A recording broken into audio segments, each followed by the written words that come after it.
My boyfriend of 6 years refused to propose, joking to his relatives, "Why purchase the cow when I get milk for free?" They all had a laugh at me. I just smiled courteously.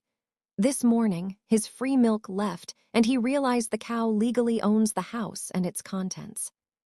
For 6 years, I was his rock, his partner, his everything. So when he stood before his entire family, puffed out his chest and joked, "Why purchase the cow when I get the milk for free?" I didn't cry. I didn't scream. While they all roared with laughter at my expense, I did the one thing they never expected. I smiled. That courteous little smile was the beginning of his end, because they had no idea the cow they were laughing at had the deed to the entire farm in her name. And this morning, I foreclosed. Hey, story lover. Welcome to the Narrative Hub, Reddit Stories. Believe me, this adventure gets wild, but it's only epic with you. Seriously, you make this possible. Want more stories? Greater adventure? Smash subscribe right now. Smash like. Comment below. Let's go. That smile felt like it was carved from ice, though no one could see the molten fury burning beneath its surface. It was the 4th of July, 2023, the air thick with the smell of barbecue smoke, cheap fireworks, and the acrid scent of relationships burning to ash. The Anderson family had gathered at what they all believed was James and Jennifer's house. A sprawling ranch-style home with a wraparound porch and perfectly manicured lawn that had become the unofficial headquarters for every holiday, birthday, and Sunday football gathering. The house sat on 2 acres of prime real estate in Millbrook Heights, a suburb where the American dream still wore its Sunday best. White picket fences lined streets named after trees, and every driveway boasted at least one luxury SUV. It was the kind of neighborhood where success was measured in square footage and the quality of your outdoor kitchen setup. James Anderson had always fit right in, tall, handsome in that all-American way, with the kind of easy charm that made car salesmen rich and politicians electable. I had been setting up the dessert table when the conversation began, arranging the red, white, and blue cupcakes I'd spent 3 hours decorating the night before. The kitchen window was open, and I could hear every word of the conversation happening by the grill. James was holding court, as he always did, his voice carrying that particular brand of confidence that comes from never having been truly challenged. His brother Robert, 2 years older and somehow even more insufferable, had been nursing the same beer for an hour while his wife Melissa complained about the heat.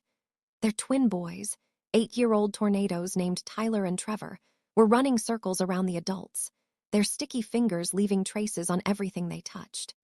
James's mother Helen sat in her lawn chair like a queen surveying her kingdom, occasionally barking orders at whoever was within earshot. His uncle George, a man whose belly preceded him into every room, was pontificating about the state of modern relationships between bites of potato salad. "Seriously though, Jimmy," Robert had said, using the childhood nickname that made James's jaw clench imperceptibly, "when are you gonna make an honest woman out of Jen? You two have been playing house for 6 years now?" The entire family had turned their attention to James, and I could see him through the window, straightening his shoulders in that way men do when they're about to say something they think is particularly clever. Helen's eyes were sharp with interest. She'd been dropping not-so-subtle hints about grandchildren for the past 3 years, ever since her sister's daughter had produced twins. "Marriage is such an outdated institution," Melissa had chimed in, though everyone knew she'd practically dragged Robert to the altar 5 years earlier. "I mean, if you're happy, why change anything?" That's when Uncle George had leaned forward in his chair, his small eyes gleaming with the particular malice that some men reserve for other men's relationships. "Come on, boy. We all know the real reason. Tell him the truth." James had looked around at his audience, gauging their mood like a comedian reading the room. His mother was smiling expectantly. His brother was grinning. Even the neighbors who had wandered over for the festivities were leaning in with interest. And that's when he delivered the line that would change everything. "Why purchase the cow when I get the milk for free?" The laughter that erupted was immediate and vicious. Robert slapped his knee, nearly spilling his beer. Uncle George wheezed so hard he started coughing. Helen covered her mouth with her hand, but her shoulders were shaking with suppressed mirth. Even the neighbors, people I'd smiled at over the fence for years, people I'd brought casseroles to when they were sick, were chuckling appreciatively. But it wasn't just the laughter that cut deep. It was the way they all looked toward the kitchen window afterward, their eyes seeking me out like vultures spotting carrion. They wanted to see the damage. They were hungry for my humiliation, feeding off it like some twisted form of entertainment. In that moment, I understood that I had never been James's girlfriend to them. I had been his kept woman, his live-in maid, his personal banker dressed up in the costume of a romantic partner. I felt the weight of every single gaze as I stood frozen at the dessert table, a cupcake in each hand like some ridiculous offering to gods who had already decided my fate. They expected tears.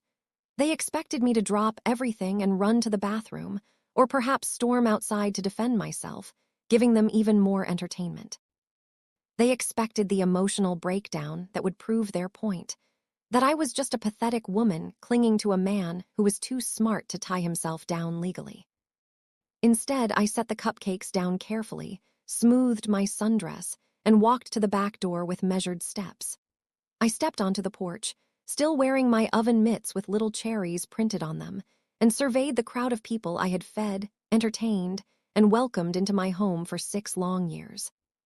"That was very funny, James," I said, my voice carrying clearly across the yard. "Very clever." And then I smiled.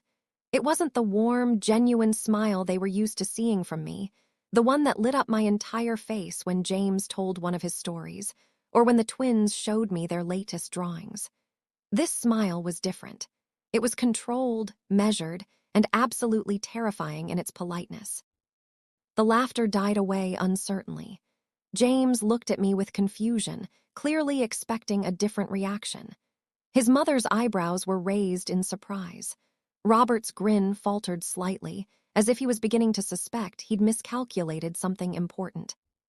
"Well," I continued, still smiling that cold, perfect smile, "I suppose I should get back to preparing dessert.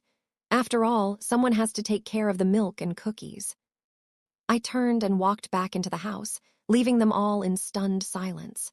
Through the window, I could see James looking toward the door with an expression I'd never seen before, uncertainty mixed with the first faint stirrings of concern. But it was too late for concern. The damage was done, and more importantly, the revelation was complete. As I stood in my kitchen in my house, surrounded by furniture I had purchased and appliances I had researched and bought and learned to use, I felt something fundamental shift inside me.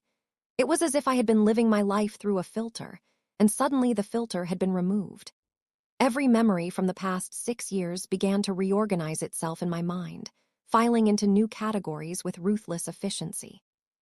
The time James had laughed when I suggested we open a joint savings account, saying he wasn't ready for that level of financial entanglement. The way he always referred to major purchases as Jennifer's decision when talking to his friends, as if he had no stake in our shared life. The Christmas when I had bought him a Rolex, and he had given me a gift certificate to a day spa, joking that I deserved some pampering, as if taking care of our household was such hard work that I needed professional relaxation to recover from it. But perhaps most telling were the conversations that had never happened. In 6 years of living together, James had never once initiated a serious discussion about our future. He had never brought up marriage except to deflect questions from others. He had never suggested combining our finances, never offered to add his name to any bills, never even mentioned the possibility of buying property together. I had always told myself he was just cautious, just taking his time. Now I realized he had been taking my time, and my money, my effort, my emotional labor, while keeping his own options carefully open. The barbecue continued outside, but the mood had shifted. I could hear the conversation resuming in fits and starts, punctuated by long, uncomfortable pauses. James was trying to recapture his earlier confidence, but his jokes were falling flat. The neighbors made their excuses and drifted back to their own yards. Even the twins seemed to sense the tension, their wild energy subduing into fidgety restlessness. I moved through my house with new eyes, seeing it not as the home we had built together, but as the stage where I had performed the role of devoted girlfriend while James enjoyed all the benefits of marriage without any of the commitment. The living room where he hosted his poker nights without ever asking if I minded cigarette smoke in my furniture. The garage where his golf clubs and hunting equipment took up 3/4 of the space, leaving barely enough room for my car. The master bedroom where his clothes had gradually taken over my walk-in closet until I was relegated to a single rack in the corner. This wasn't our home. It had never been our home. It was my house, and he was a tenant who had somehow convinced everyone, including me, that he belonged here. But that was about to change. The story of how I came to own that house began long before I met James Anderson, in the cramped apartment of my grandfather, Samuel Smith, during the last months of his life. Grandpa Sam had been a postal worker for 37 years, the kind of man who wore the same brand of work boots until they literally fell apart, who saved every penny that didn't go to absolute necessities, and who viewed the stock market with the deep suspicion of someone who had lived through the Great Depression as a child. "Money isn't about having it, Jenny," he had told me during one of our Sunday visits, his arthritic hands wrapped around a cup of coffee that had gone cold an hour earlier.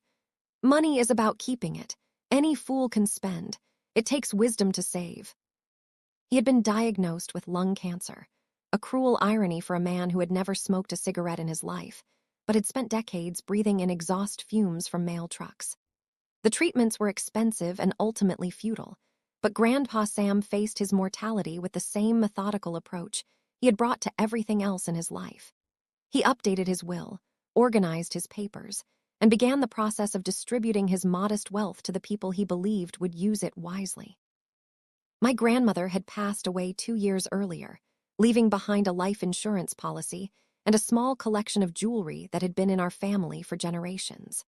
Combined with my grandfather's postal service pension and the proceeds from selling their small house in Queens, the inheritance totaled just over $200,000. Not a fortune, but more money than anyone in my family had ever possessed at one time. I was 26 when he died, working as a junior analyst at a small investment firm in Manhattan and living in a studio apartment that cost 2/3 of my monthly salary. Most of my friends were drowning in student loans and credit card debt, spending their weekends at expensive bars and their weekdays complaining about being broke. The inheritance felt surreal, almost too significant to touch. That's when I met David Jones. David was the financial advisor my grandfather had recommended, a soft-spoken man in his 50s who had been managing modest portfolios for working-class families for over 20 years. His office was in a nondescript building in Queens, nothing like the gleaming towers where the investment firm employed me. But there was something reassuring about his quiet competence, his genuine interest in preserving rather than growing wealth at all costs. "Your grandfather was a wise man," David had said during our first meeting, reviewing the documents Sam had left behind. "He understood that money is a tool, not a toy. The question is, what do you want to build with it?"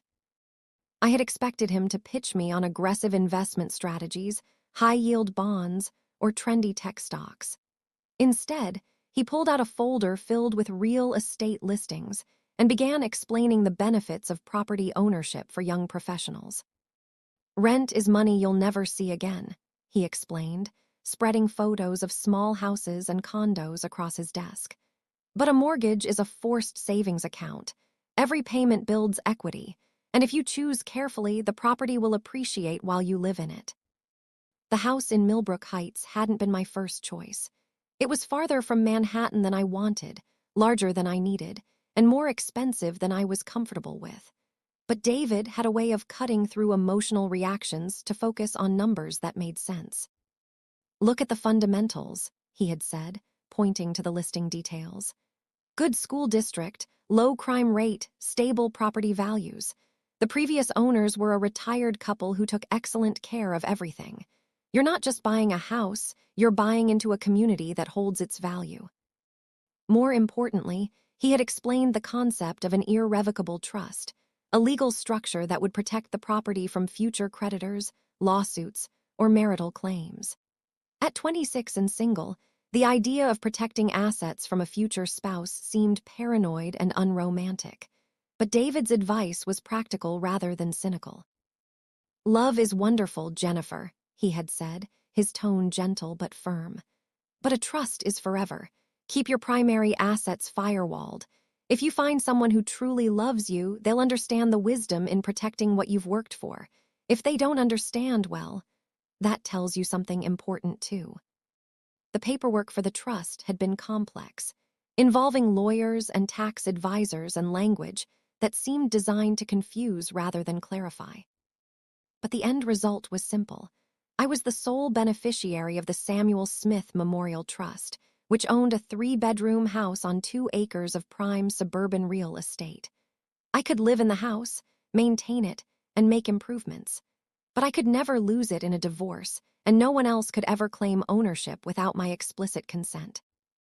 Moving into the house had felt like playing dress-up in someone else's life. The rooms seemed enormous after my cramped studio apartment. The silence at night was unsettling after years of city noise. I rattled around in all that space like a marble in a shoebox, wondering if I had made a terrible mistake. But gradually, the house became home.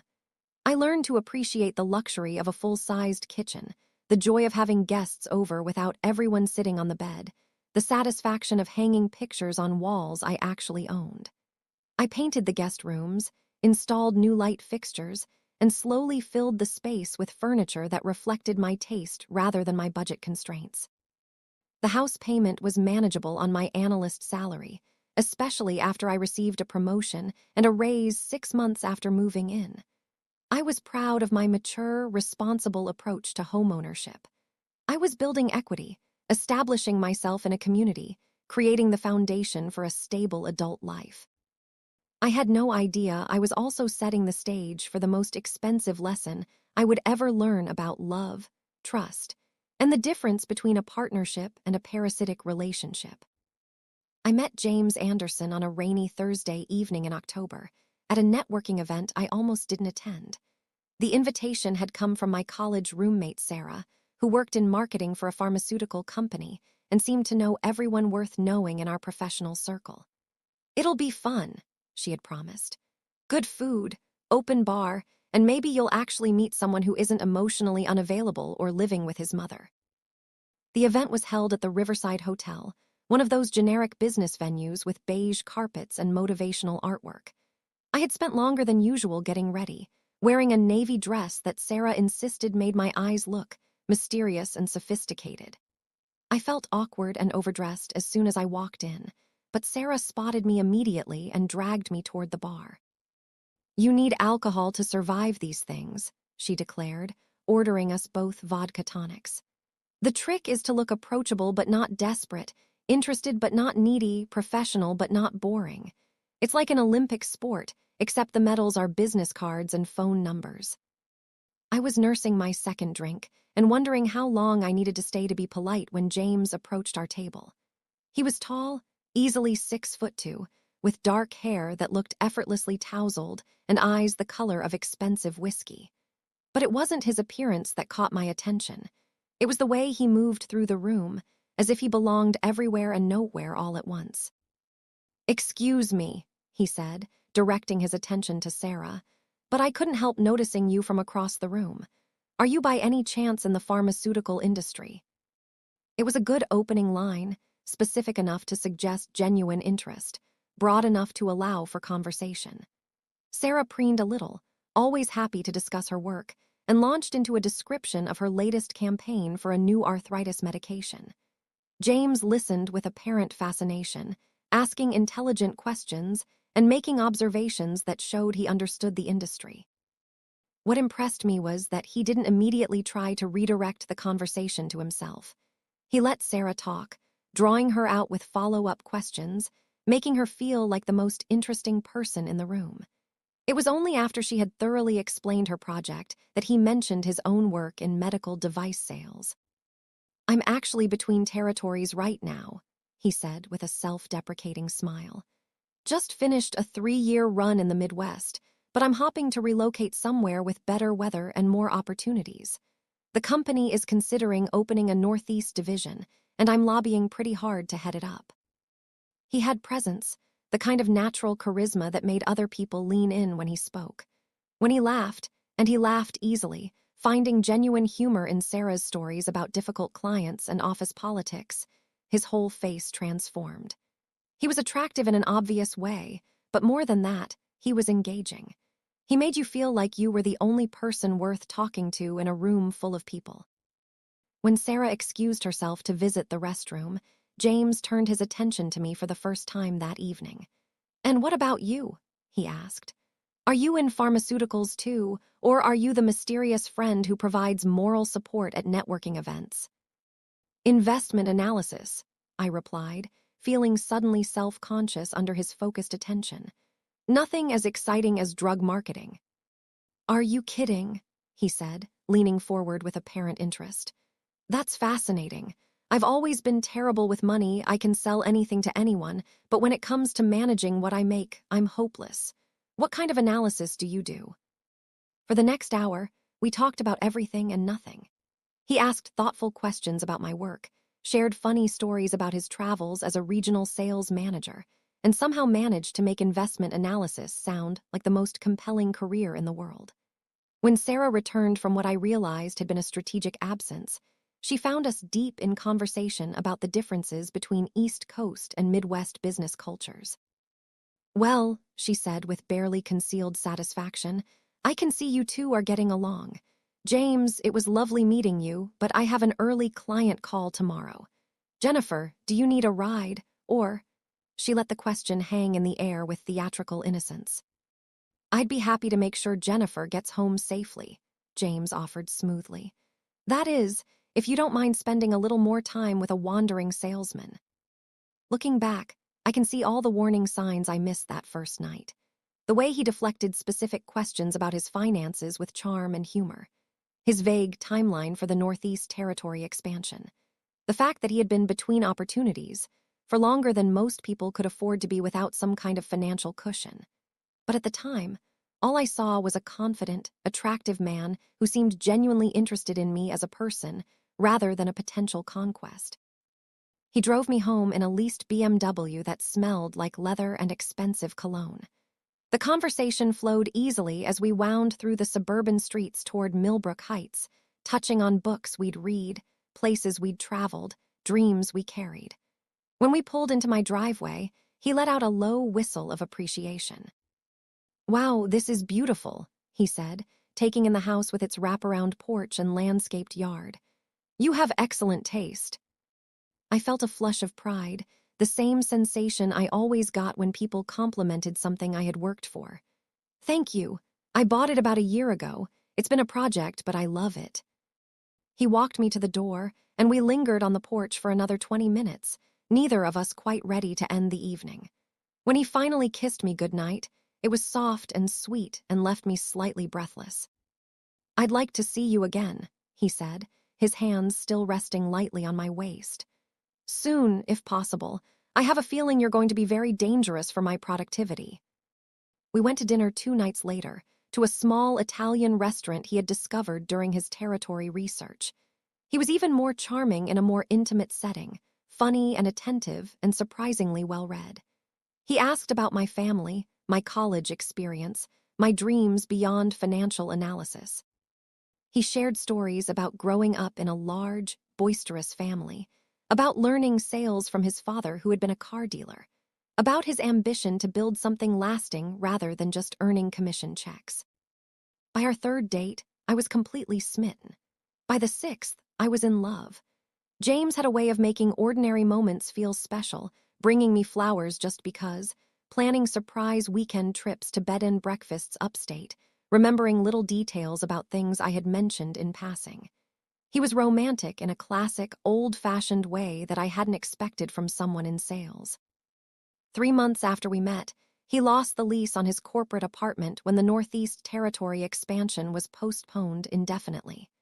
The company was restructuring, he explained, and his position was in limbo while they figured out the new organizational chart. He would probably need to relocate again, maybe back to the Midwest, maybe to the South where another division was expanding. "I don't want to leave," he said over dinner at what had become our regular restaurant. "I've found something here I didn't expect to find." He was looking directly at me when he said it, his expression serious for once, stripped of his usual easy charm. In that moment, I felt like the most important person in the world. "So don't leave," I said, surprising myself with my boldness. "Stay, figure something else out." "It's not that simple," he replied. "I'd need to find another job, another place to live. Starting over is expensive, and I've been living on corporate housing for so long that I don't have much saved up."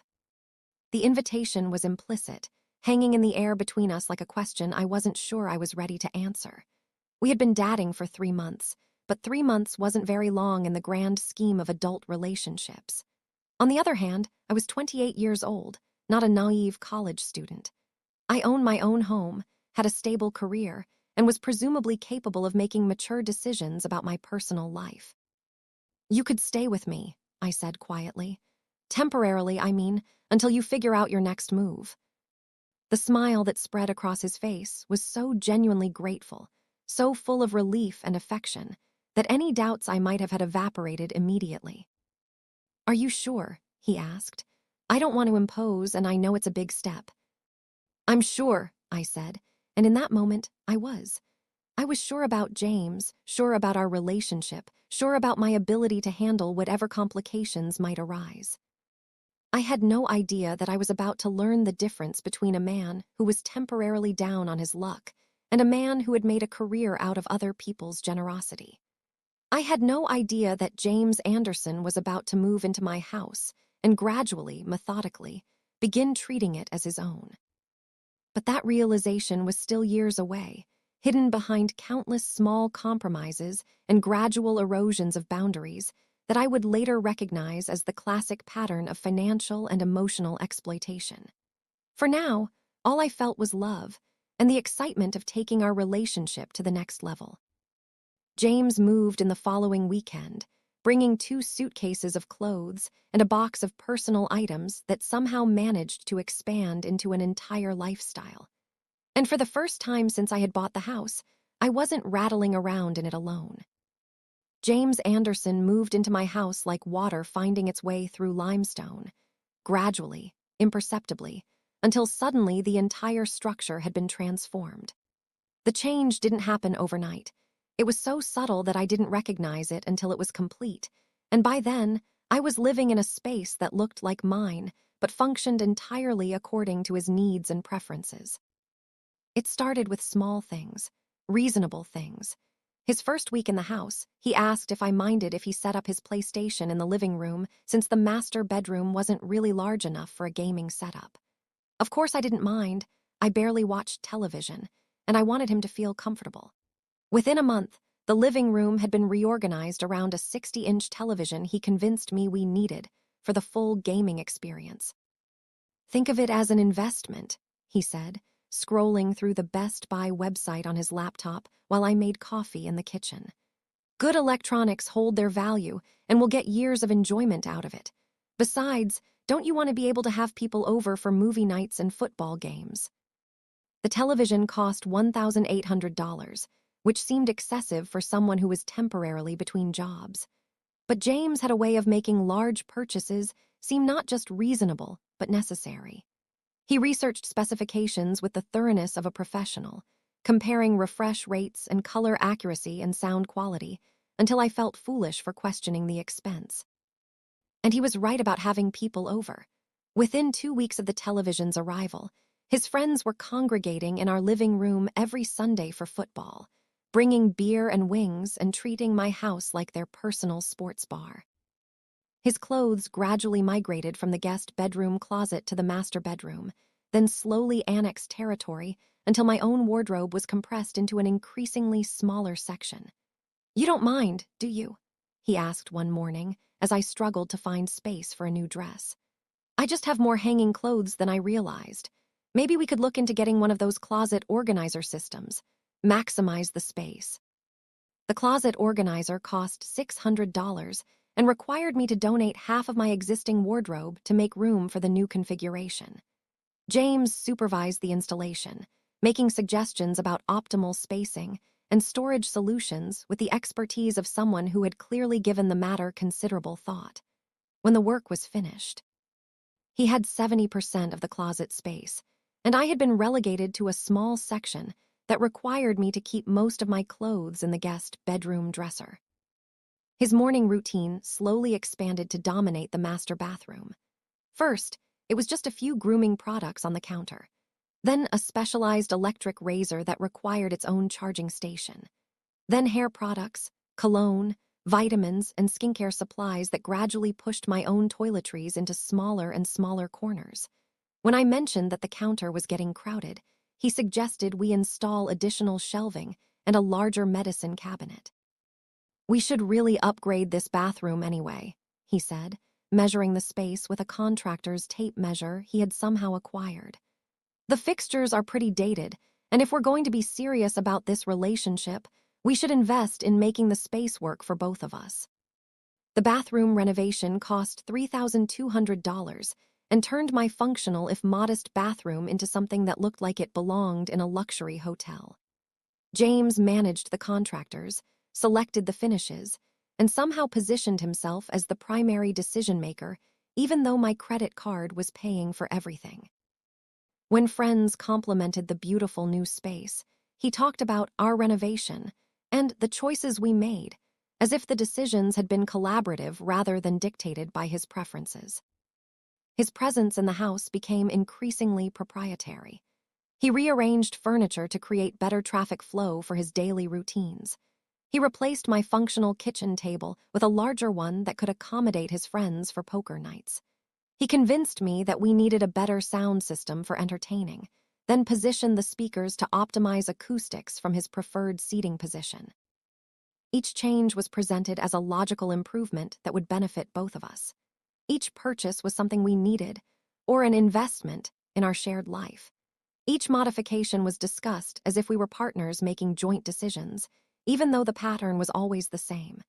James identified a problem, researched the solution, presented his findings as if they were the only reasonable option, and then graciously allowed me to pay for the implementation.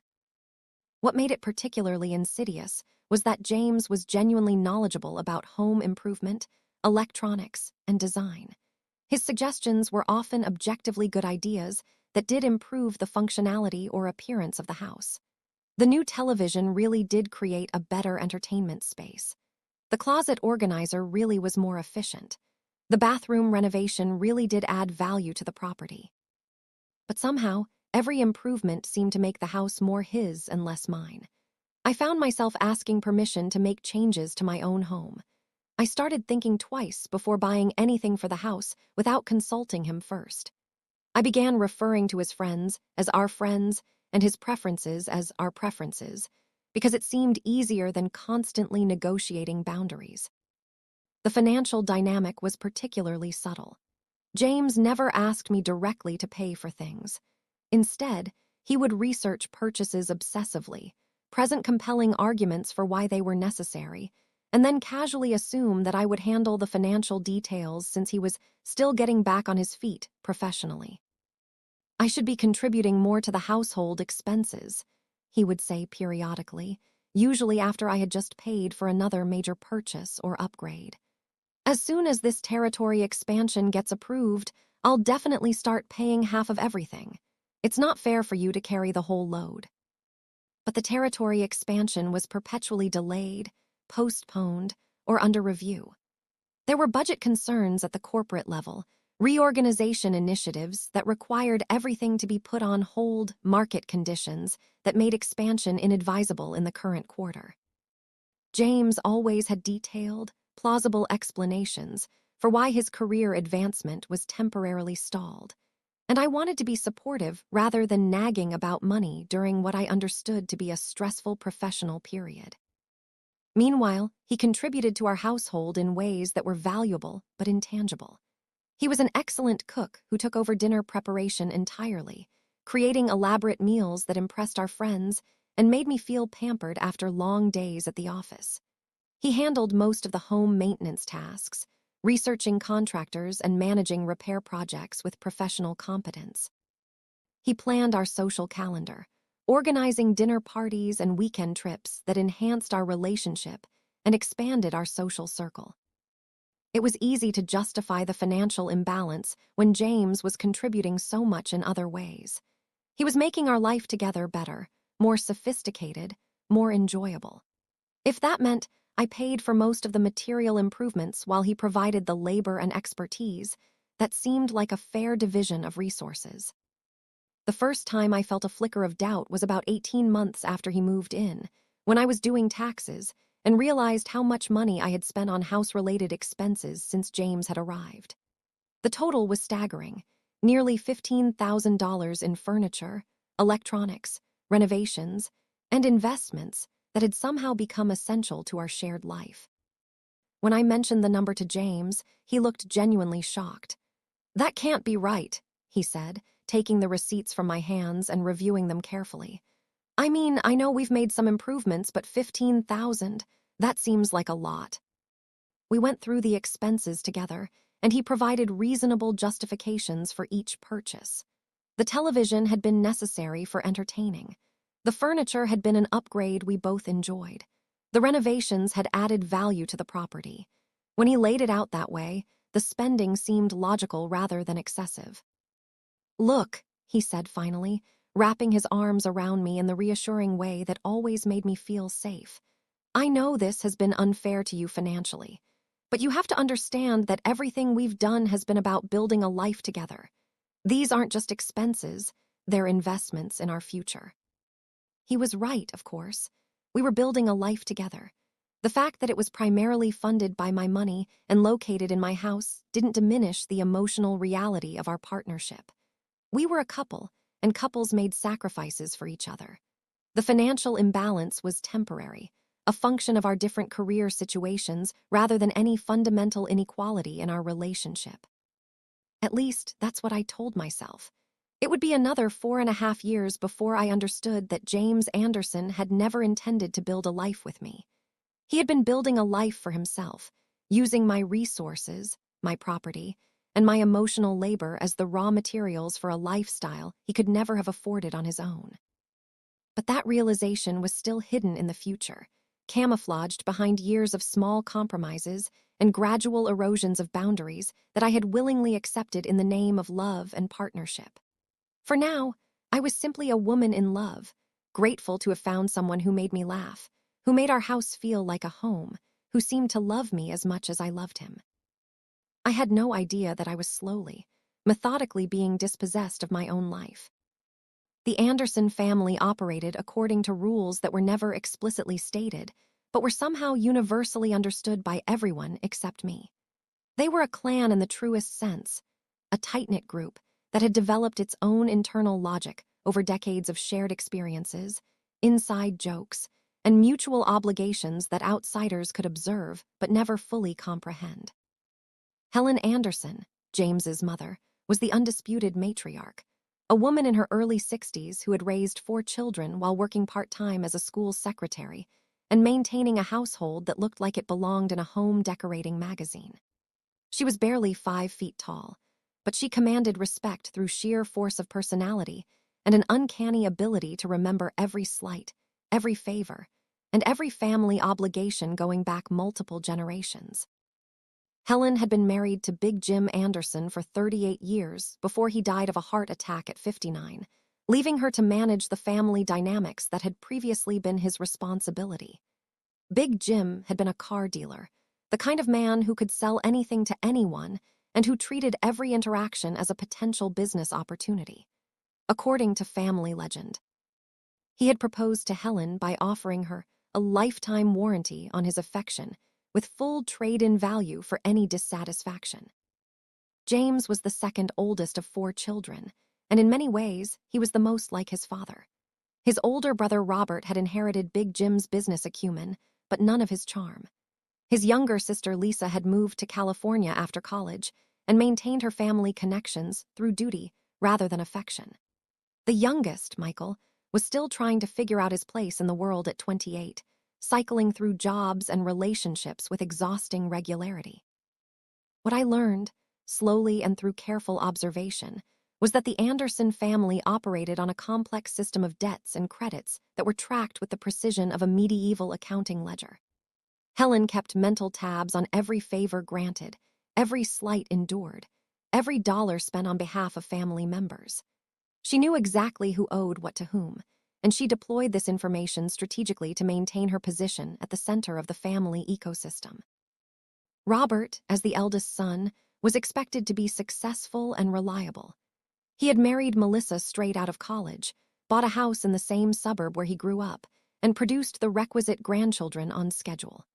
In return for meeting these expectations, he enjoyed Helen's approval and the status that came with being the heir apparent to the family hierarchy. But that status came with obligations. He was expected to host family gatherings when Helen didn't want to provide financial assistance to younger siblings when needed, and to serve as the unofficial family spokesman in matters requiring diplomatic delicacy. Lisa had earned her independence by putting geographic distance between herself and the family dynamics, but she paid for that freedom through a carefully maintained schedule of phone calls, visits, and gift-giving that demonstrated her continued loyalty despite her physical absence. She sent expensive presents at Christmas, flew home for every major family event, and endured Helen's passive-aggressive comments about children who abandon their families for career opportunities with diplomatic silence. Michael, as the youngest and least successful, occupied a different category entirely. He was simultaneously indulged and criticized, supported and sabotaged, protected and undermined by family members who couldn't decide whether his failures were character flaws or unfortunate circumstances. Helen bailated him out of financial difficulties with theatrical displays of maternal sacrifice, then used his dependence as leverage in family disputes and social situations. And then there was James, charming, irresponsible James, who had learned to navigate the family system with the skill of a seasoned politician. He understood instinctively that his role was to be the entertaining one, the charismatic one, the son who could make Helen laugh and feel proud at social gatherings. In exchange for providing this service, he was forgiven transgressions that would have been unforgivable from his siblings. When James's car lease expired and he couldn't afford the payments on a new one, Helen co-signed a loan without hesitation. When he needed professional clothes for job interviews, she took him shopping and paid for an entire wardrobe. When his credit card debt became unmanageable, she consolidated it with her own accounts and arranged a payment plan that was more suggestion than requirement. The family treated these interventions as natural and inevitable, the way they might respond to a natural disaster or medical emergency. James wasn't irresponsible. He was unlucky. He wasn't taking advantage of their generosity. He was going through a rough patch that required temporary family support. The fact that his rough patches seemed to occur with suspicious regularity was never mentioned directly, though I began to notice the meaningful looks that passed between Robert and Lisa during family gatherings. My introduction to these dynamics began almost immediately after James moved in with me. The first family dinner I attended as an official girlfriend was held at Helen's house, a sprawling colonial that had been Big Jim's pride and joy. Every surface was covered with family photographs, achievement awards, and decorative items that had been collected over decades of gift-giving occasions.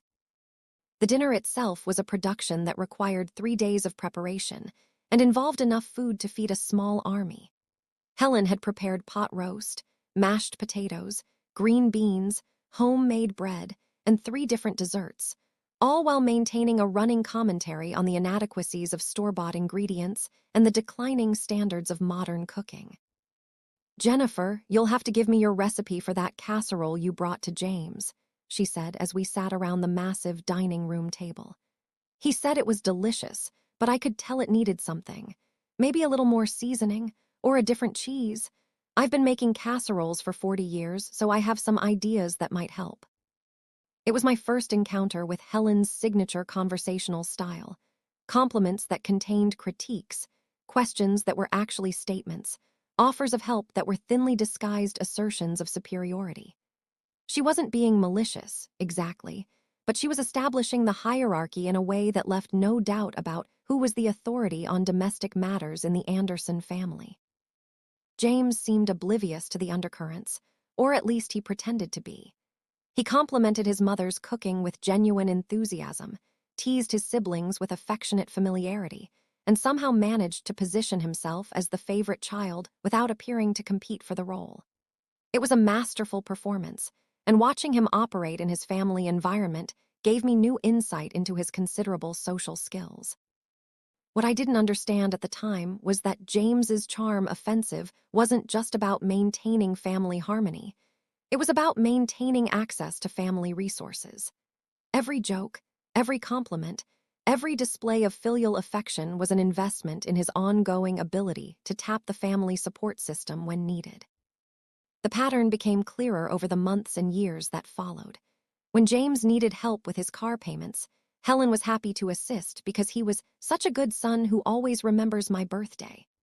When he required professional networking connections, Robert was willing to make introductions because James had been so helpful during Robert's own job transition 3 years earlier.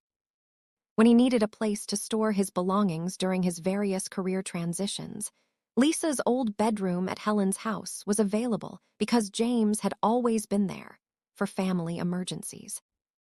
The family had created a support system that enabled James's inability to achieve genuine financial independence, all while congratulating themselves on their loyalty and generosity. They weren't helping him become successful. They were helping him avoid the consequences of his lack of success. And somehow, this dynamic had become so normalized that no one questioned whether their assistance was actually beneficial in the long term. My role in this system was initially unclear.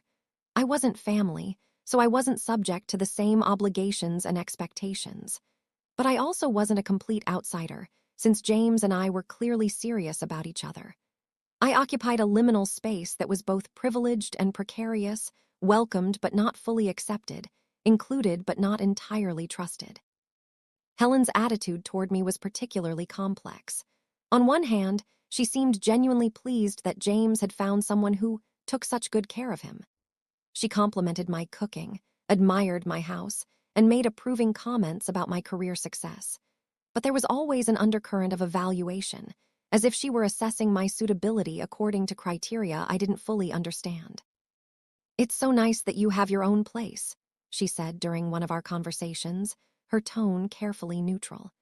"James has always been a bit of a wanderer, but maybe having a stable home base will be good for him. Of course, it's important for a man to feel like he's contributing, not just living in someone else's space. But I'm sure you two have worked all that out." These comments were delivered with such apparent innocence that it seemed churlish to take offense. But the message was clear. Helen was concerned about the power dynamics in our relationship, worried that I might be taking advantage of her son's temporary vulnerability, suspicious of any arrangement that didn't conform to traditional gender roles and financial responsibilities.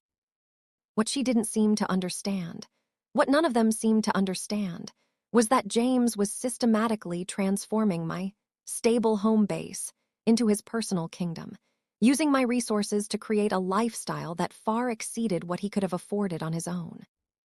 The family worried that I might be emasculating their beloved James by providing him with housing and financial support, when in reality, James was gradually appropriating my life while maintaining the fiction that he was just temporarily down on his luck. The 4th of July barbecue, where everything finally came to a head, was typical of Anderson family gatherings. Loud, chaotic, and orchestrated around James's need to be the center of attention. These events had become increasingly difficult for me to enjoy as I began to recognize the patterns of enablement and manipulation that governed the family dynamics. But that day, something shifted. Maybe it was the casual cruelty of James's joke, or the eager way his family participated in my humiliation, or simply the accumulation of 6 years' worth of small slights and dismissals. For the first time, I saw the Anderson family clearly, not as the warm, welcoming clan I had tried so hard to join, but as a group of people who had collectively decided that James's comfort was more important than anyone else's dignity, including mine. That was the moment I stopped trying to earn their acceptance and started planning their comeuppance. The folder I found in James's desk drawer was thin, innocuous looking, the kind of manila envelope that might contain insurance documents or warranty information. It was wedged between a stack of old Sports Illustrated magazines and some user manuals for electronics we'd purchased over the years. I might never have found it if I hadn't been looking for the receipt for our coffee maker, which had started making strange grinding noises and was still under warranty. James was at his weekly golf game with Robert and two of Robert's coworkers, a standing appointment that gave him 4 hours of networking time and gave me 4 hours of blessed solitude in my own house. I had been procrastinating on the coffee maker repair, but the machine had finally given up entirely that morning, and I needed caffeine more than I needed to avoid James's organizational system. His desk was a monument to controlled chaos, stacks of papers arranged in a logic that made sense only to him, business cards rubber-banded together by industry or event, promotional materials from various companies he'd worked with over the years. James was meticulous about some things and completely careless about others, a combination that made finding anything in his workspace an archaeological expedition. I was 3 folders deep into my search when my fingers closed around the envelope. It was heavier than it looked, filled with papers that had been folded and refolded so many times that the creases had worn soft. The tab was labeled in James's careful handwriting, "Property Research, Confidential." My first thought was that he had been planning some kind of surprise for me, maybe researching vacation properties or looking into investment opportunities. James had always talked about wanting to own real estate, and I had assumed his research was academic, the kind of wishful thinking that people indulge in when they're temporarily between career opportunities. But as I unfolded the first document, I realized that his research had been far more specific and far more disturbing than I had imagined. The top page was a printout from a legal advice website, titled Establishing Common Law Marriage, a state-by-state guide. Someone, James, had highlighted relevant sections in yellow marker and made notes in the margins. According to his research, our state didn't recognize common law marriage, which meant that living together for 6 years, regardless of how married we might appear to the outside world, gave him no automatic claim to my property or assets. But James had been thorough in his research. The second document was a downloaded template for something called a cohabitation agreement, a legal contract that would establish his rights and responsibilities as a long-term domestic partner. The template included provisions for property sharing, asset division, and financial support obligations that would essentially treat our relationship as a marriage for legal purposes. What made my blood run cold was that James had filled out portions of the template using our actual information. He had listed my address as our shared primary residence. He had included detailed descriptions of improvements made to the property during his residency, with estimated values for each upgrade. He had calculated what he called sweat equity, compensation for his contributions to household maintenance and management over the years. Most disturbing of all, he had included a clause stating that after 6 years of cohabitation, he would be entitled to a 50% interest in the property, regardless of whose name was on the deed. The third document was a handwritten list titled Asset Inventory, J&J Combined Holdings. It was a comprehensive accounting of everything in our house that had any significant value, from the major appliances down to the jewelry I kept in my bedroom dresser. Next to each item, James had noted the purchase date, estimated current value, and something called contribution percentage. According to his calculations, he had contributed to the purchase of nearly everything in the house through his research, selection expertise, and installation labor. The television he had convinced me to buy was listed as 60% J contribution, research, negotiation, setup. The bathroom renovation was 70% J contribution, design, contractor management, quality control. Even my grandmother's antique dining set, which had been in my family for 3 generations, was listed as 30% J contribution, refinishing, maintenance, presentation. At the bottom of the list, in red ink, he had calculated his total equity position in our shared assets, $127,000. The fourth and final document was a timeline titled Relationship Milestones and Legal Benchmarks. It was a month-by-month breakdown of our 6-year relationship, highlighting events that James believed would support his claim to common-law spousal rights.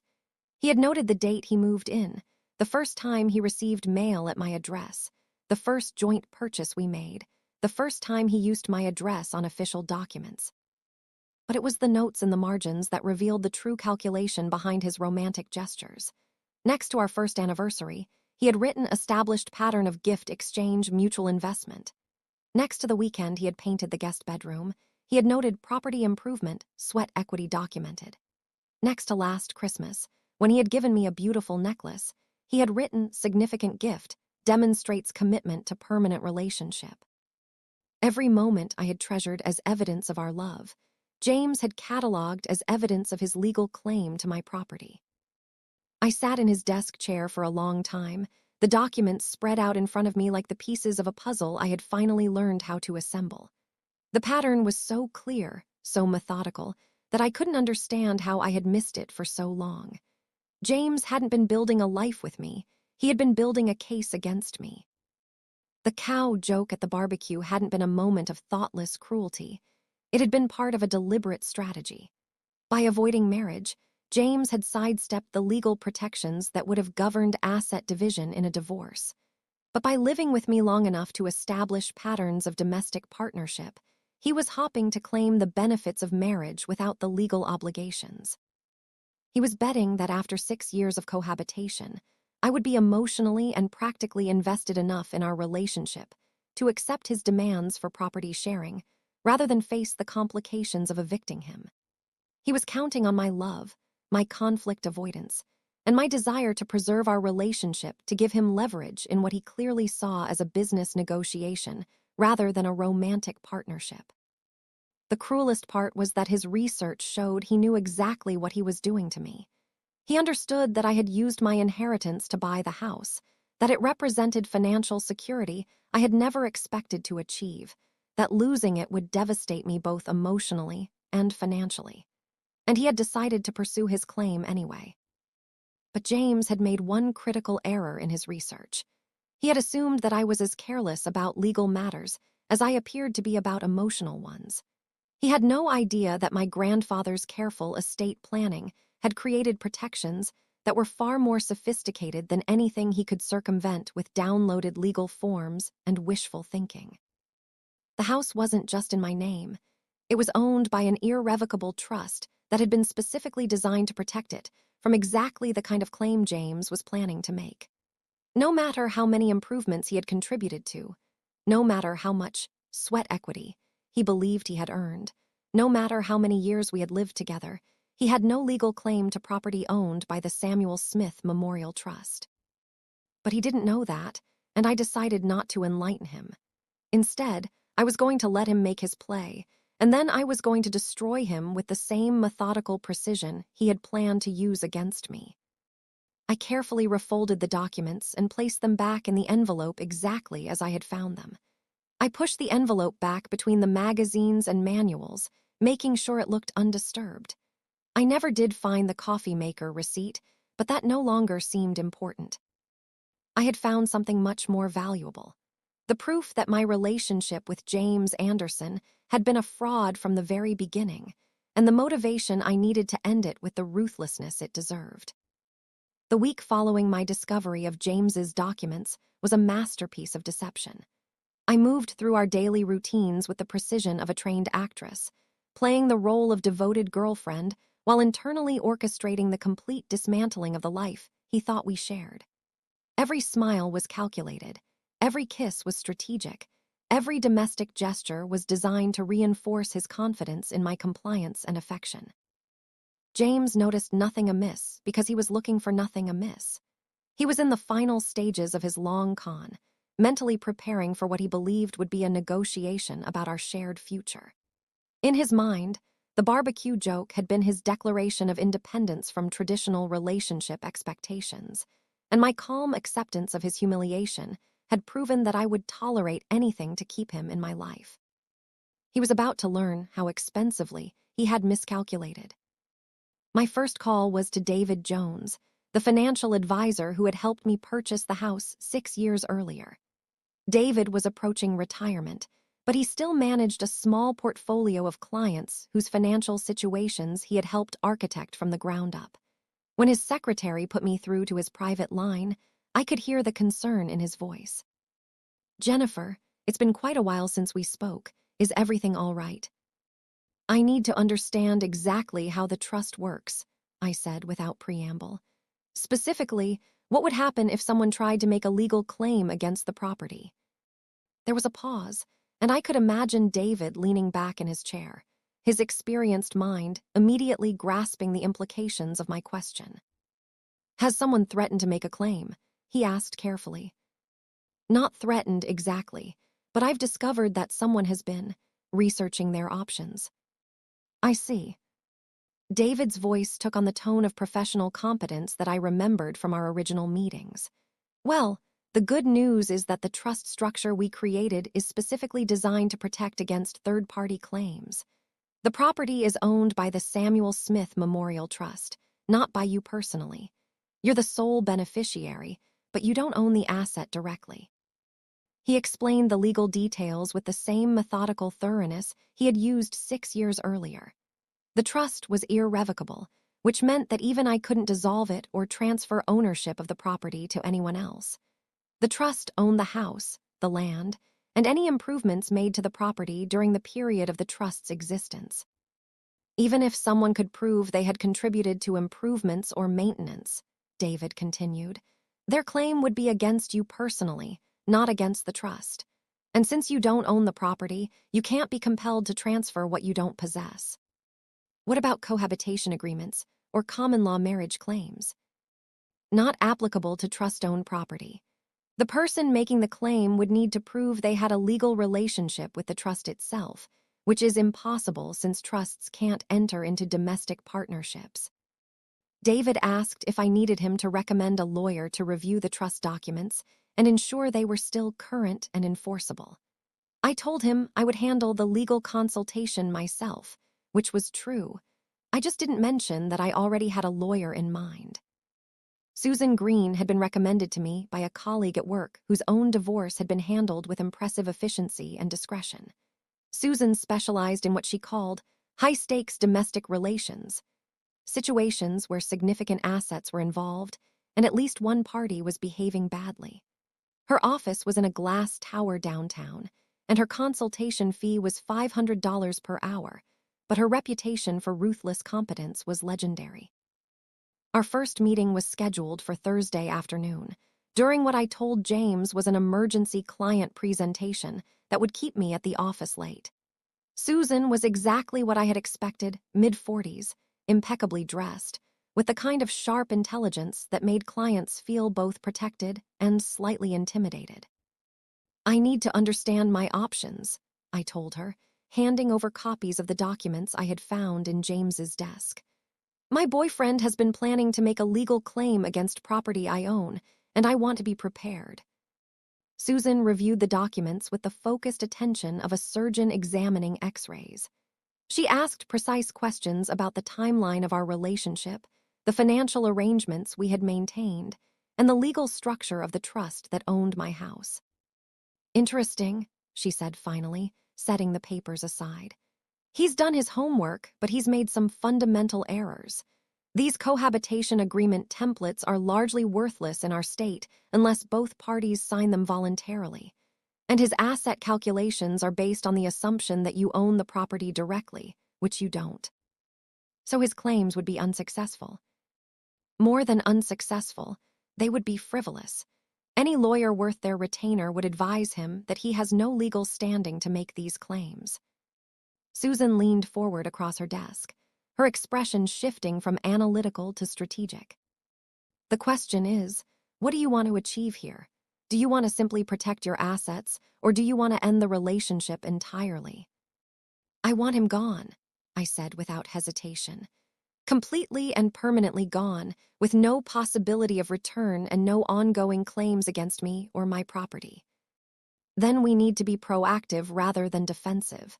If we wait for him to make his move, we'll be responding to his timeline and his strategy. But if we act first, we control the situation entirely." Susan outlined a plan that was both elegant and ruthless. Rather than confronting James about his intentions or trying to negotiate some kind of settlement, we would simply remove him from the property and his ability to claim any ongoing relationship with it. "You don't need to evict him because he was never a tenant," she explained. "He's a house guest whose welcome has been withdrawn. You don't need to divide assets because there are no shared assets to divide. Everything he claims to have contributed to was voluntary, and he has no legal claim to compensation." The beauty of the plan was its simplicity. James could research cohabitation law all he wanted, but his research was based on the false premise that we had been equal partners in a shared household. In reality, he had been living in my house, using my resources, and benefiting from my generosity for 6 years without ever establishing any legal rights or protections. "What about his personal belongings?" I asked. "Return them to him in good condition, along with clear documentation that you've returned everything that belongs to him. That eliminates any excuse for future contact or claims." "And if he refuses to leave voluntarily?" "Then he's trespassing on private property, and we call the police. But I don't think it will come to that. Men like this are typically cowards when their bluffs are called. He's been counting on your emotional attachment to give him leverage. When he realizes you're willing to cut him off completely, he'll probably fold rather than face the legal and financial consequences of fighting a battle he can't win." Susan recommended moving quickly, before James had a chance to implement whatever timeline he had been planning. The element of surprise would be crucial, both tactically and psychologically. Men who run long cons like this are usually planning for every contingency except the one where their victim fights back decisively, she said. "He's expecting negotiation, tears, emotional appeals. He's not expecting professional competence and legal action." We scheduled the operation for the following Monday. James had a standing golf appointment that would keep him away from the house from 9 a.m. until at least 1 p.m., giving us a 4-hour window to complete what Susan called the extraction. I would take a personal day from work. Susan would coordinate with a moving company that specialized in situations requiring discretion and speed. A locksmith would be standing by to change all the locks on the property. James's personal belongings would be packed carefully and delivered to his mother's house, with a receipt documenting exactly what had been returned. "What happens when he comes home?" I asked. Susan smiled, and for the first time since I had met her, the expression seemed genuinely warm rather than professionally polite.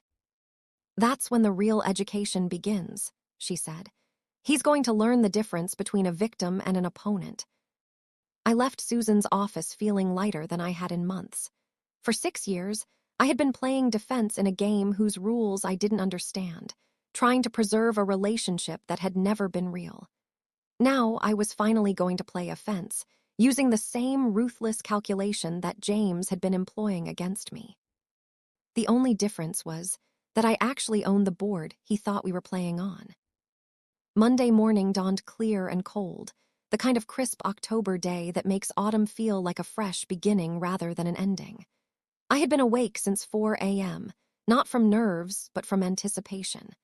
After months of feeling powerless and manipulated, I was finally taking action that would restore my agency and my dignity.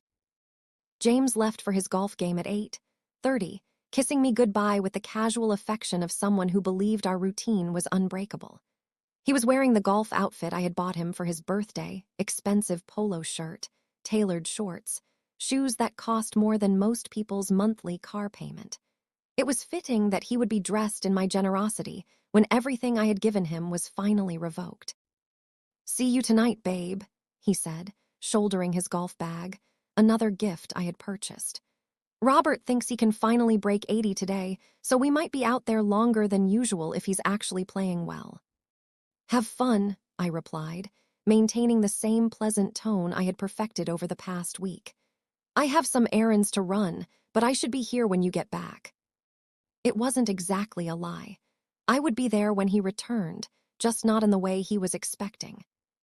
The moving truck arrived at 8:45, a plain white vehicle with precision relocations printed in small letters on the side.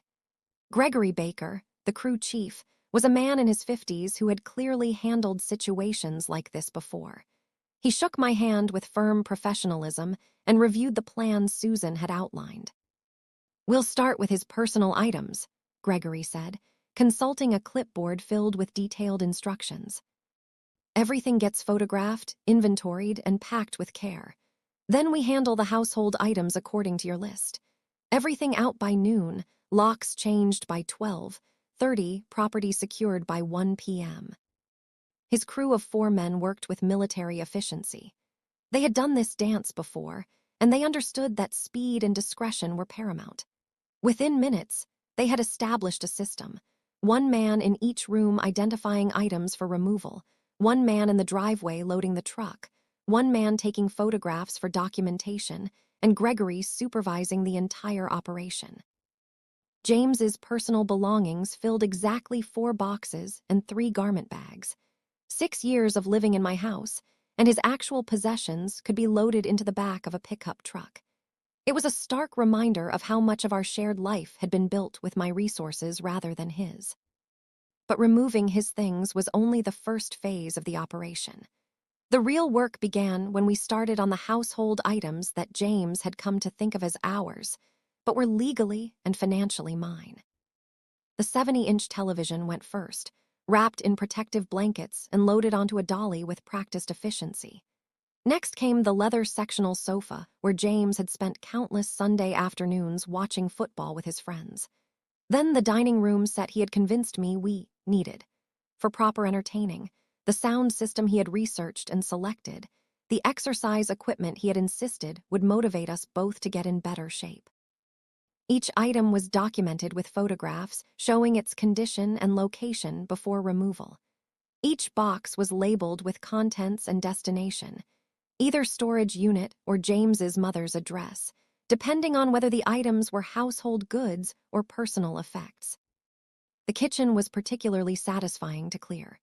James had gradually filled our cabinets with gadgets and appliances he considered essential for his ambitious cooking projects. Professional-grade knives, a stand mixer that cost more than my monthly utilities, specialized equipment for making pasta, bread, and elaborate sauces that impressed dinner guests, and required expensive ingredients I was always responsible for purchasing.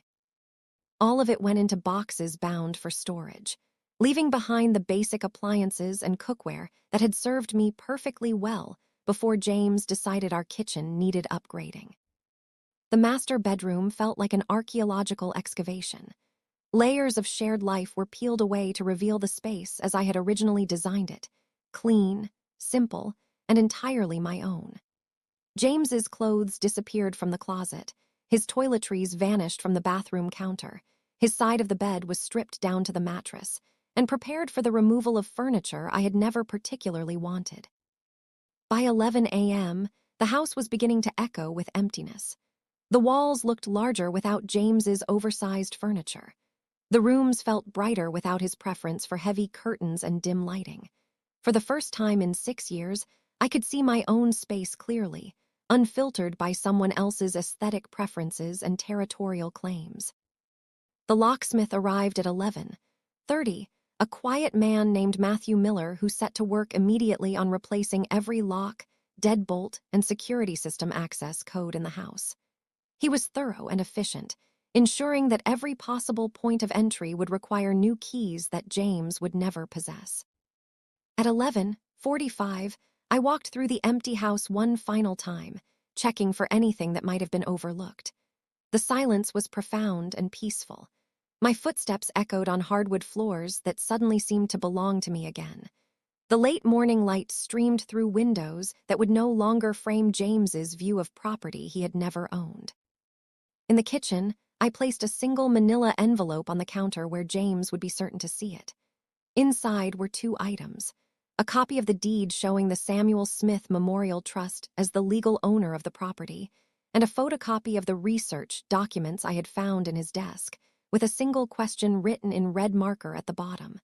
Was this your retirement plan?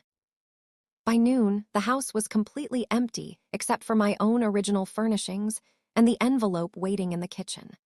The movers were gone, their truck loaded with the physical evidence of James's 6-year attempt to claim ownership of my life. The locksmith had finished his work and departed, leaving me with new keys that had never been in James's possession. I drove to the furnished apartment I had rented the week before, a small but comfortable space that would serve as my home while I decided whether I wanted to return to the house or start completely fresh somewhere else. The apartment was anonymous and temporary, but it was mine in a way that my own house hadn't been for years. At 12:30, exactly on schedule, my phone rang. "Hey, babe," James's voice was cheerful and relaxed, still riding the high of whatever golf success he'd achieved that morning. "Just finished the front 9. Listen, my garage door opener isn't working. Did the power go out or something?" I took a deep breath, savoring the moment I had been planning for a week. "No, James, the power is on." "Weird. Well, my key isn't working in the front door either. Did you change the locks for some reason?" His tone was shifting from confusion to irritation, the first crack in his confident facade. "I did," I said, my voice as calm and steady as a frozen lake. "Okay, why, where are you?" "That's not really your concern anymore. There's an envelope for you on the kitchen counter. I'd suggest you find a way to get it." "What are you talking about? How am I supposed to get it if you changed the locks? Is this about that stupid joke at the barbecue? I already said I was sorry."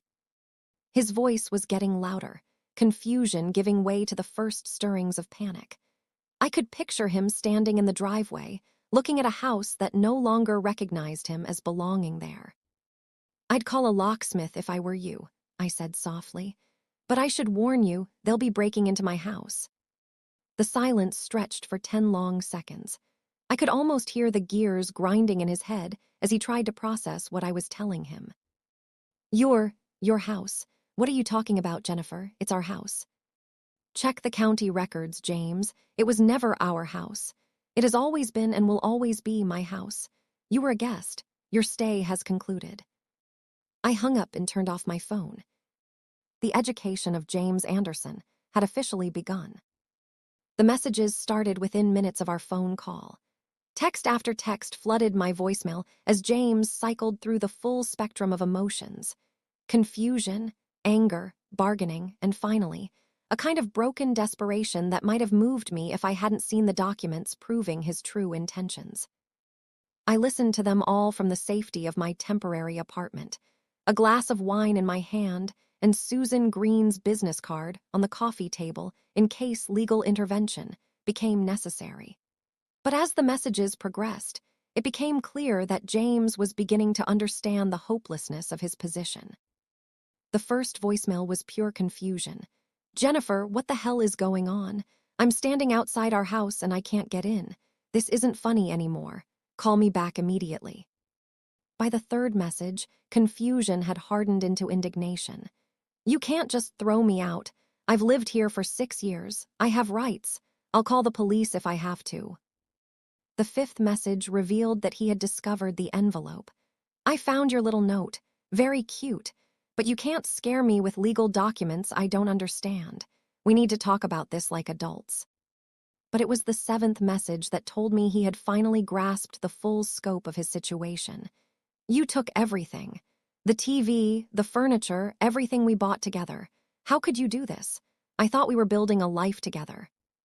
The word "we" appeared in every message, as if repetition could retroactively create the partnership that had never actually existed. James seemed genuinely bewildered by the idea that someone he had been systematically exploiting might eventually fight back. In his mind, I was the one behaving unreasonably. The calls from his family started about an hour later. Helen first, her voice tight with maternal outrage. "Jennifer, what is the meaning of this? James is outside his own home and can't get in. You can't just throw him out." "With all due respect, Helen," I replied, enjoying the conversation more than I probably should have, "you are mistaken. He is outside my home, and I absolutely can. His personal belongings were delivered to your doorstep an hour ago. I'd suggest you go and sign for them." Helen's sharp intake of breath was audible through the phone. She had clearly expected me to collapse into apologetic explanation, to justify my actions, and seek her approval for ending the relationship. Instead, she was encountering someone who considered her opinion irrelevant to decisions about my own property. "You can't be serious," she said finally. "James has been living there for 6 years. Surely that gives him some rights." "None whatsoever," I replied pleasantly. "I'm sure James can explain the legal details to you.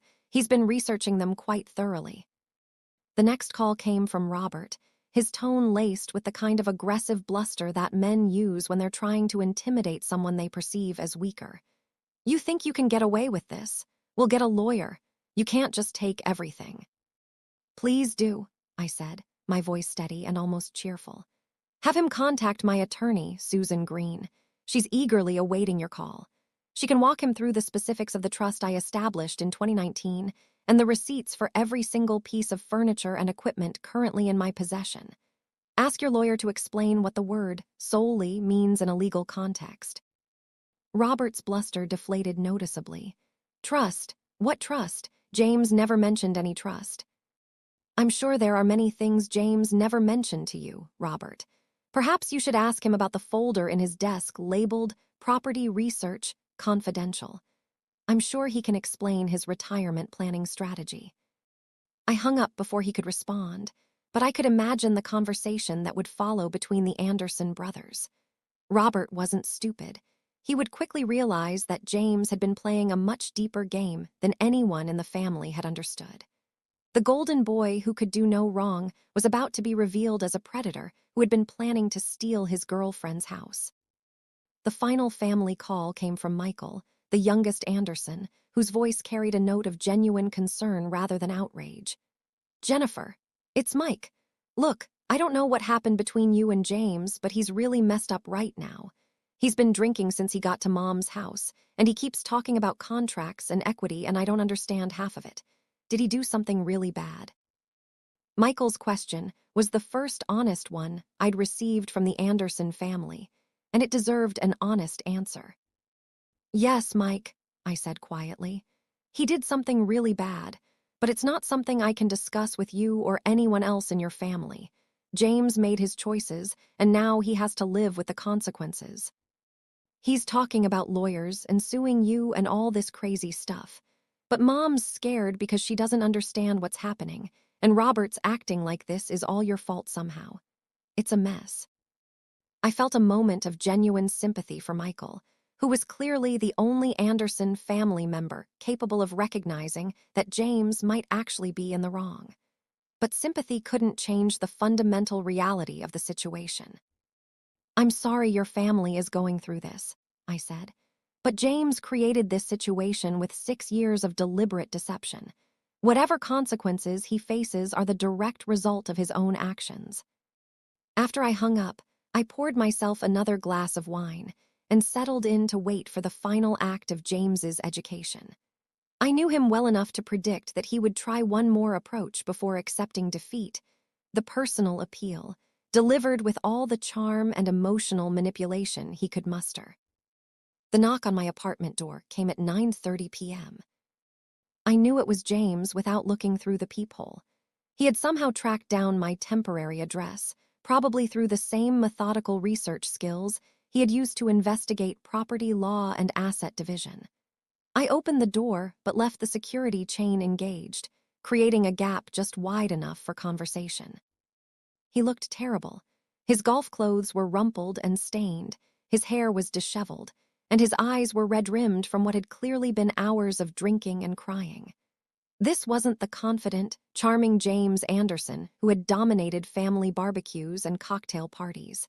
This was a man whose carefully constructed facade had finally collapsed. "Jennifer," he said, his voice rough with emotion, "please, we need to talk." "No, we don't," I replied calmly. "Everything that needs to be said was said in the envelope I left for you." "You don't understand. I can explain everything. Those papers you found, they weren't what you think." "They were exactly what I think, James. You've been planning to steal my house for at least 2 years, probably longer. You've been documenting every improvement, every contribution, every moment you could later use to support a legal claim against property you knew you had no right to own." His face crumpled, and for a moment I saw genuine shame break through his desperation. "It wasn't like that," he whispered. "I mean it was. But not the way you're thinking. I wasn't trying to steal anything. I was trying to protect myself, to make sure I'd have something if we ever broke up. You don't know what it's like to be completely dependent on someone else's generosity." "Actually, I do know what that's like," I said. "I've been supporting your lifestyle for 6 years while you convinced everyone, including me, that we were equal partners. The difference is that I was doing it out of love, while you were doing it as part of a calculated plan to claim ownership of my life." "I do love you," he said, and for the first time since I'd known him, James Anderson sounded completely sincere. "That's what makes this so complicated. I started researching the legal stuff because I was scared of losing you, not because I was planning to take advantage of you. But then it became this obsession. I couldn't stop thinking about what would happen if you decided you didn't want me anymore. So you decided to make sure I couldn't get rid of you without paying a price." "Yes," the admission came out as barely a whisper. "But I never would have used it. I mean, I don't think I would have. I was just scared, Jennifer. I've never had anything of my own, and being with you was the closest I'd ever come to having a real life."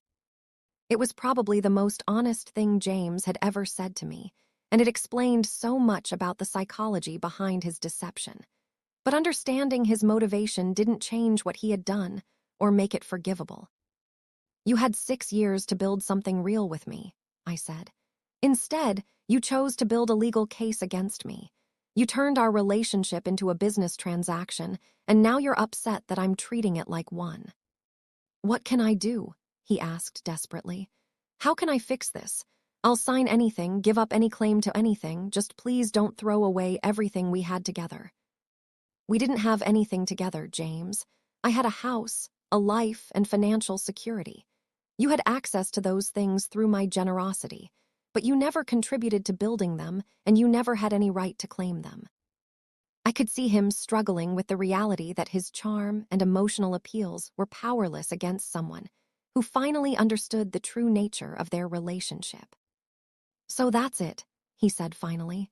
6 years, and you're just going to throw me out like garbage." "No," I said, surprised by how calm I felt. 6 years, and you're finally experiencing the consequences of treating someone you claim to love like a mark in a long con. The only difference is that instead of being your victim, I turned out to be your opponent." James stared at me through the gap in the door for a long moment, his face cycling through emotions I couldn't identify. Finally, his shoulders sagged in defeat. "You know," he said quietly, "I always knew you were smarter than I gave you credit for. I just never thought you were smarter than me." "I wasn't," I replied. "But I had better advisors, and I owned the game board you thought we were playing on." He turned and walked away without another word, and I watched through my window as he got into his mother's car and drove out of my life forever.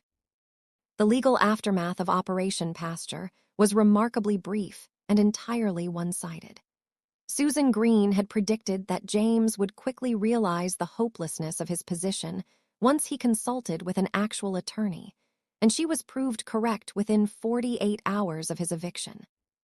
The lawyer James hired, a general practitioner who specialized in personal injury cases rather than property law, reviewed his evidence and delivered what Susan described as a reality check that probably sobered him up faster than black coffee. According to Susan's contacts in the legal community, James's consultation had lasted less than an hour and ended with the attorney strongly advising him to accept his losses and move on before he incurred additional legal expenses.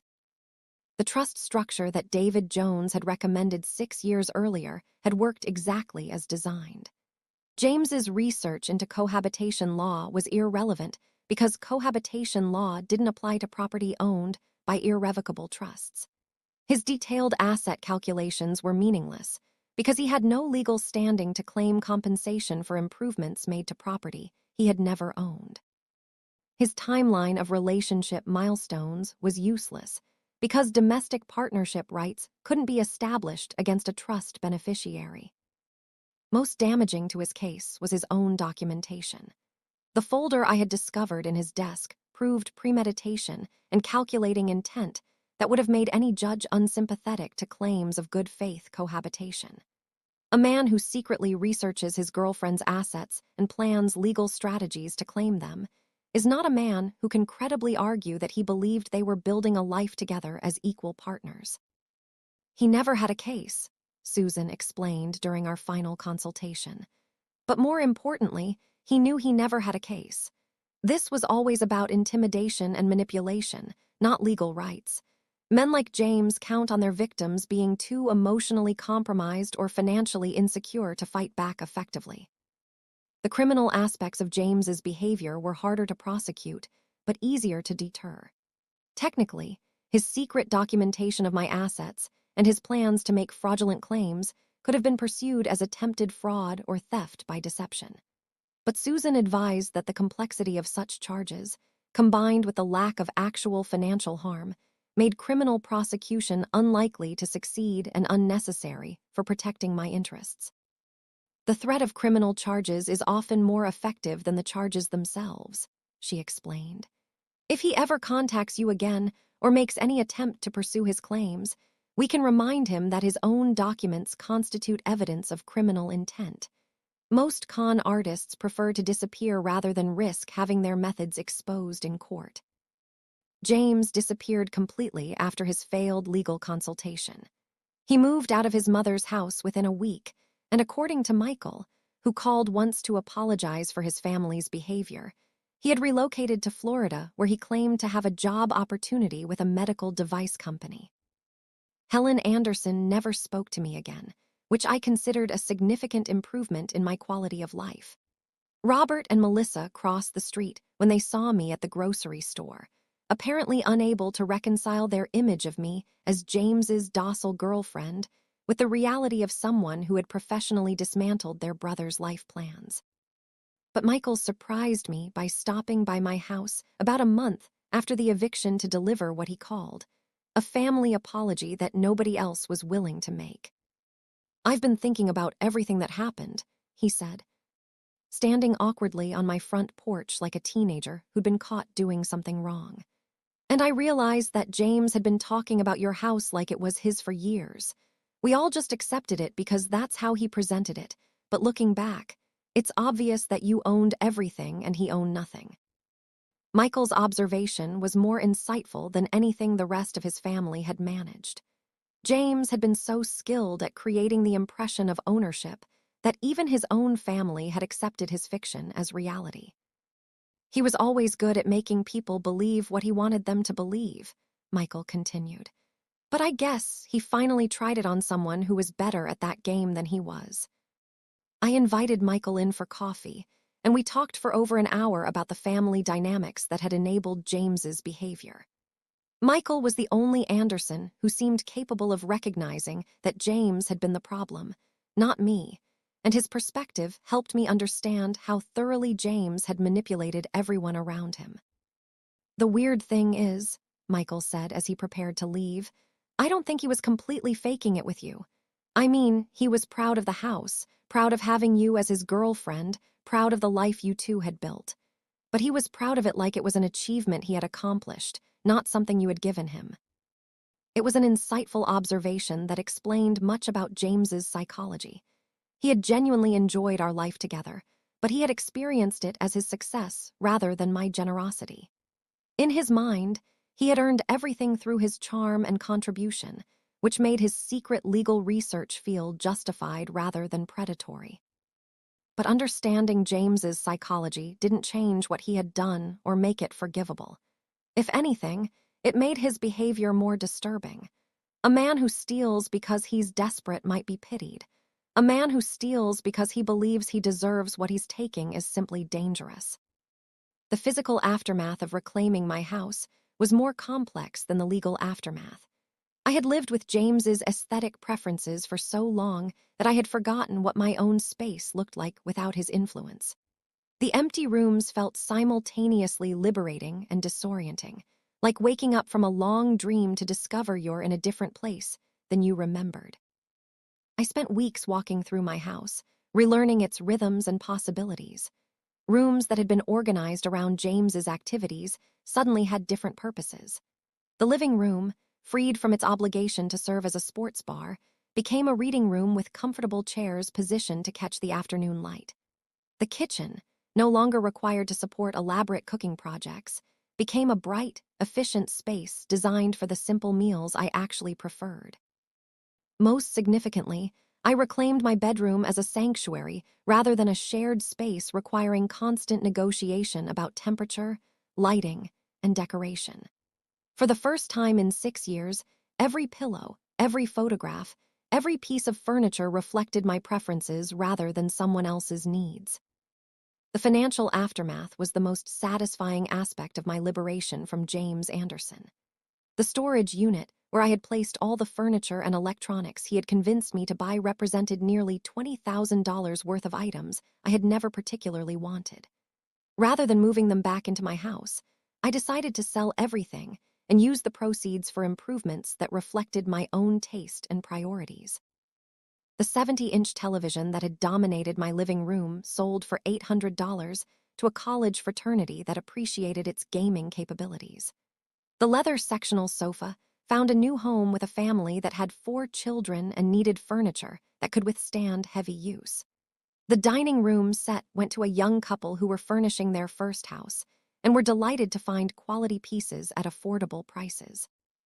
Within 2 months, I had liquidated all the physical evidence of James's residency and deposited over $12,000 in my savings account.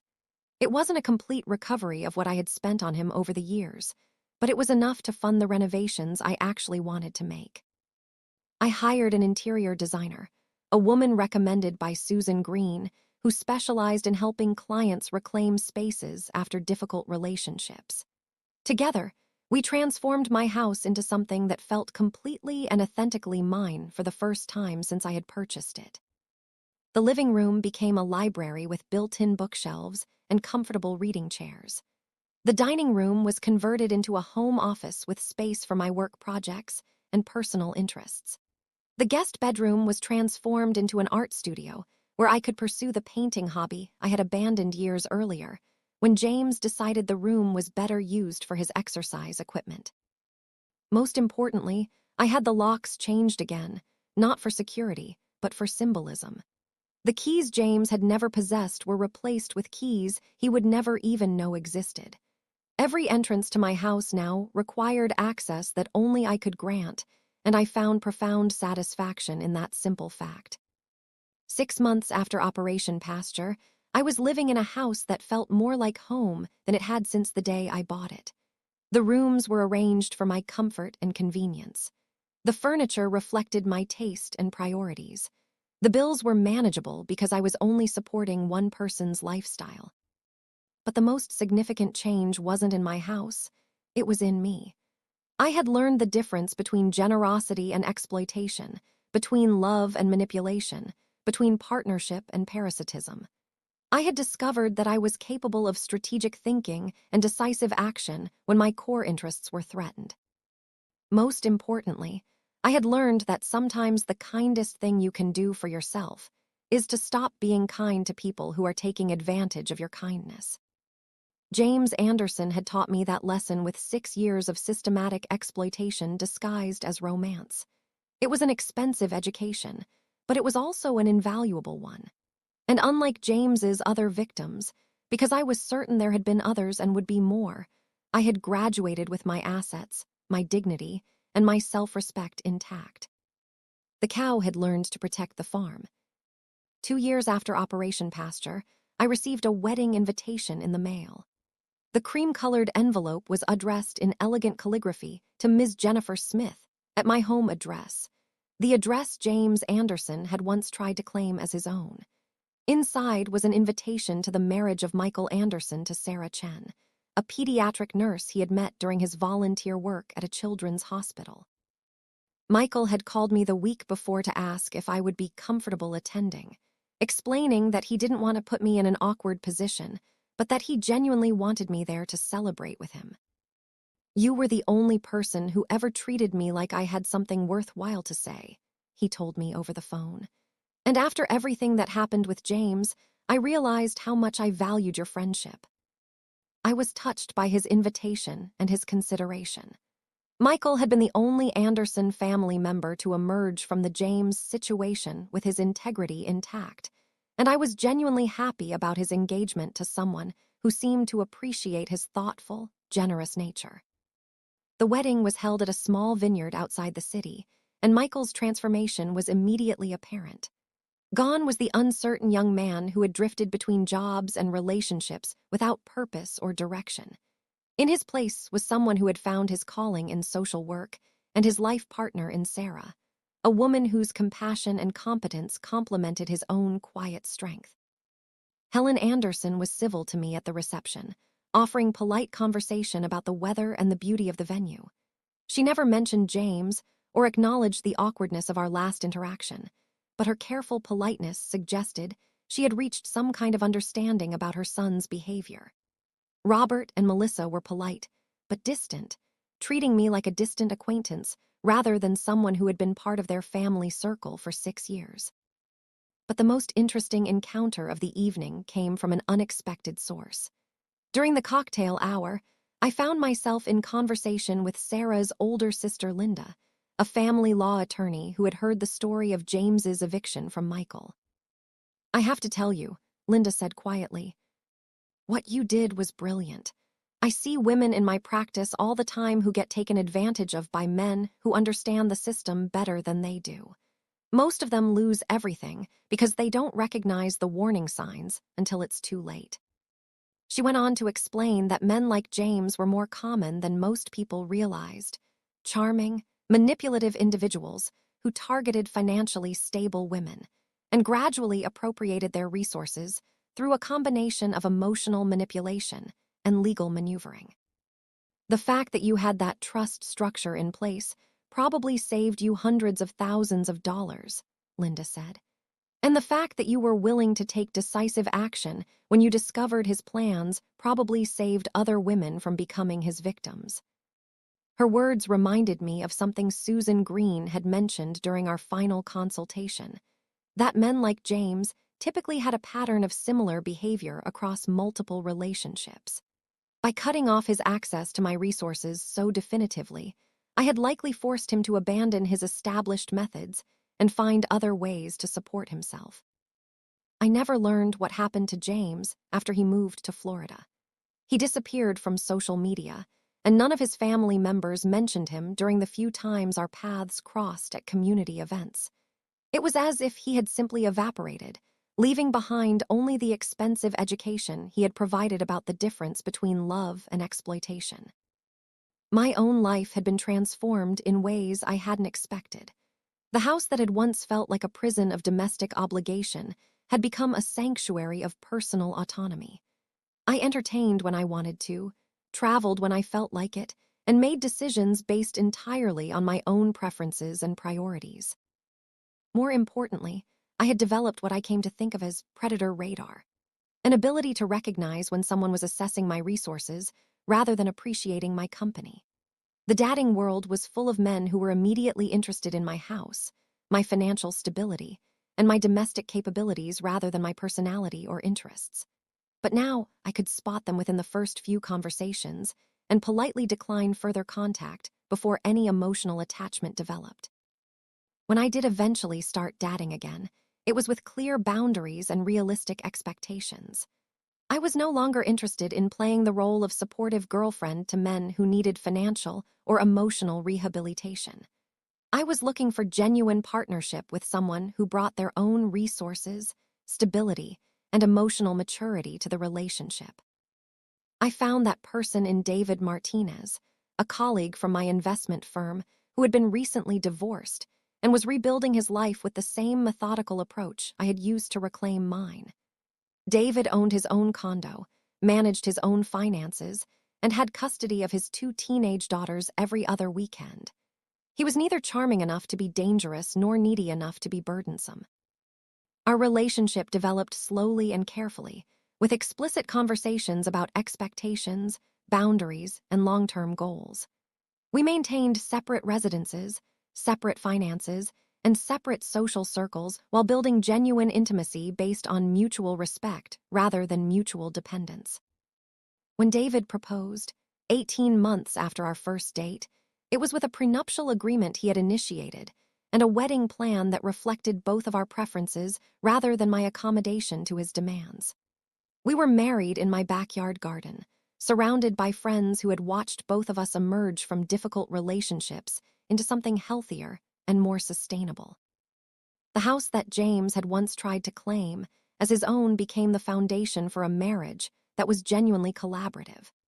David contributed equally to household expenses, participated in decision-making about improvements and changes, and treated my space with the respect of someone who understood that partnership requires mutual investment rather than unilateral appropriation. But perhaps the most satisfying aspect of my new life was the knowledge that I had learned to protect what I had built. The Samuel Smith Memorial Trust still owned the house, ensuring that no future relationship could threaten the financial security my grandfather had worked so hard to provide. The prenuptial agreement David and I had signed protected both of our assets while establishing clear guidelines for shared expenses and responsibilities. Most importantly, I had learned to trust my own judgment about people's motivations and character. The woman who had spent 6 years gradually surrendering control of her own life to a charming manipulator had been replaced by someone who could recognize exploitation disguised as love and respond to it with decisive action. James Anderson had taught me that lesson through 6 years of systematic deception, culminating in a cruel joke that revealed his true opinion of my worth and intelligence. He had expected me to accept his humiliation as the price of keeping him in my life. Instead, I had taught him that some cows own the entire farm, and when they decide to foreclose, there's no amount of charm or legal maneuvering that can save you from the consequences of your own greed. The milk, as it turned out, had never been free. James Anderson had simply been accumulating debt for 6 years, and when the bill finally came due, he discovered that the price of disrespect is higher than most people can afford to pay. I still smiled when I thought about that 4th of July barbecue, but now it was a smile of genuine satisfaction rather than frozen politeness. It was the smile of someone who had learned to value herself enough to demand that others do the same. And that, I had discovered, was the most valuable lesson of all.